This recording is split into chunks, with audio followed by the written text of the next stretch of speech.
राधे राधे भक्तों, आइए सुनते हैं माघ महात्म 26वां अध्याय। पथिक कहने लगा कि हे प्रेत, तुमने सारस के वचन किस प्रकार और क्या सुने थे, सो कृपा करके कहिए। प्रेत कहने लगा कि इस वन में कोहरा नाम की नदी पर्वत से निकली है। मैं घूमता घूमता उस नदी के किनारे पहुंचा और थकावट दूर करने के लिए वहां पर ठहर गया।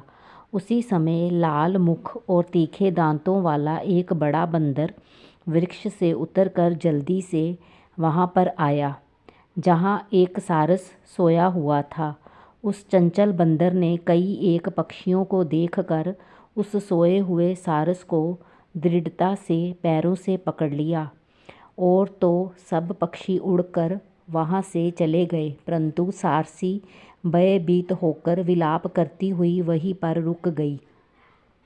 नींद के दूर होने तथा भय से नेत्र खोलकर सारस ने बंदर को देखा और मधुर वाणी से कहने लगा, हे बंदर, तुम बिना अपराध मुझको क्यों दुख देते हो? इस संसार में राजा भी केवल अपराधियों को ही दंड देता है।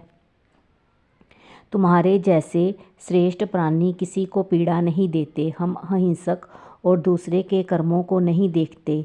जल की काई खाने वाले, आकाश में उड़ने वाले, वन में रहने वाले, अपनी स्त्री से प्रेम करने वाले, दूसरों की स्त्री को त्यागने वाले, दूसरों की बुराई से दूर रहने वाले, चोरी ना करने वाले, बुरों की संगति से वर्जित, किसी को कष्ट ना देने वाले हैं।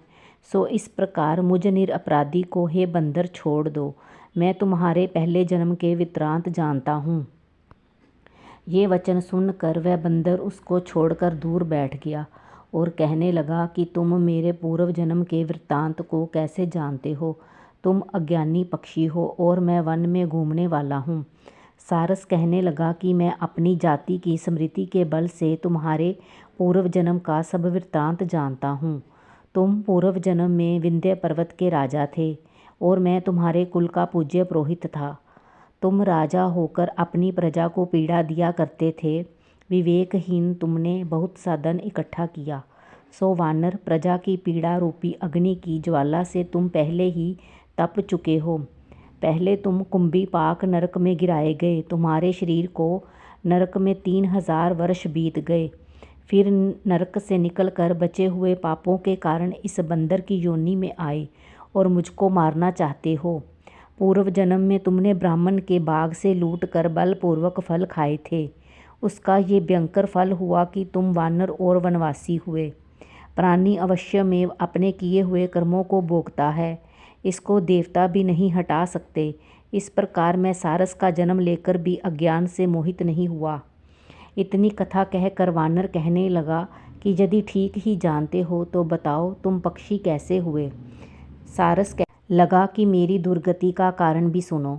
तुमने नर्मदा नदी के किनारे पर सूर्य ग्रहण के समय बहुत से ब्राह्मणों के निमित्त 100 ढेर अन्न के दान किए थे।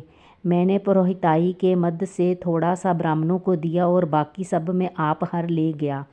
इन ब्राह्मणों के द्रव्य का अपहरण करने के पाप से मैं पहले कालसूत्र नरक में और फिर रकत कंदूर्म नरक में, जहाँ पर बड़े बड़े कीड़े थे और रकत तथा पीप से भरा हुआ नाभि तक नीचे सिर और ऊपर पैर किए हुए पीप चाटता हुआ उस दुर्गंध वाले नरक में कीड़ों आदि से काटा जाकर 3000 वर्ष तक उस यातना को भोगता रहा। मैं नरक के दुख का वर्णन नहीं कर सकता। फिर नरक की यातना से मुक्त होकर ये सारस का जन्म पाया, क्योंकि पूर्व जन्म में अपनी बहन के घर से कांसे का बर्तन चुराया था। इसको मैंने एक जुआरी को दिया। इसी से मैं सारस योनि में आया। ये मेरी स्त्री पिछले जन्म में ब्राह्मणी थी। इसने भी कांसे की चोरी की थी। इसी से ये मेरी स्त्री और सारसी हुई। ये सब मैंने तुमसे कर्म फल कहा। अब भविष्य की बात सुनो। अब मैं, तुम और ये मेरी स्त्री भी हंस होंगे और काम रूप देश में सुख से निवास करेंगे। फिर इसके पश्चात गौर योनि में और फिर जाकर दुर्बल मनुष्य योनि को प्राप्त होंगे। इससे मनुष्य पाप और पुण्य दोनों ही कर सकता है। इस प्रकार शिव की माया से ये सारा जगत मोह को प्राप्त होता है। ना केवल हम ही परंतु इस संसार के सभी जीव प्रवृत्ति मार्ग में फंसकर अच्छे और बुरे कर्म करते हैं और उनका फल भोगते हैं। इसलिए सब प्राणियों को धर्म का सेवन करना चाहिए। देवता, असुर, मनुष्य, व्याघ्र, कीड़े मकोड़े सभी से कंटक रूपी मार्ग नहीं छूटता। केवल वेदांत जानने वाले योगी ही इस मार्ग से बच सकते हैं। इसी कारण बड़े बड़े महात्मा भी कर्म फल को टाल नहीं सकते। उपाय से तथा बुद्धि से कोई भी इसको नहीं बदल सकता।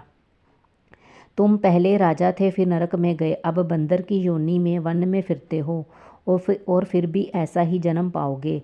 ऐसा विचार कर आनंदपूर्वक और धैर्य रख कर विचरते हुए काल की प्रतीक्षा करो। तब वानर ने कहा कि पहले जन्म में मैं तुम्हारी पूजा करता था, अब तुम मुझको प्रणाम करते हो। तुम जाति के स्मरण से मेरे पूर्व जन्म के वृत्तांत को जानते हो। आनंद पूर्वक रहो, तुम्हारा कल्याण हो। तुम्हारे वचनों को सुनकर मैं मोह रहित होकर वन में विचरूंगा। प्रेत कहने लगा कि हे पथिक, मैंने नदी के तट पर बंदर और सारस का ये संवाद सुना, तब मुझको बोध हुआ और मोह तथा शोक का नाश हुआ। कथा समाप्त हुई। राधे राधे।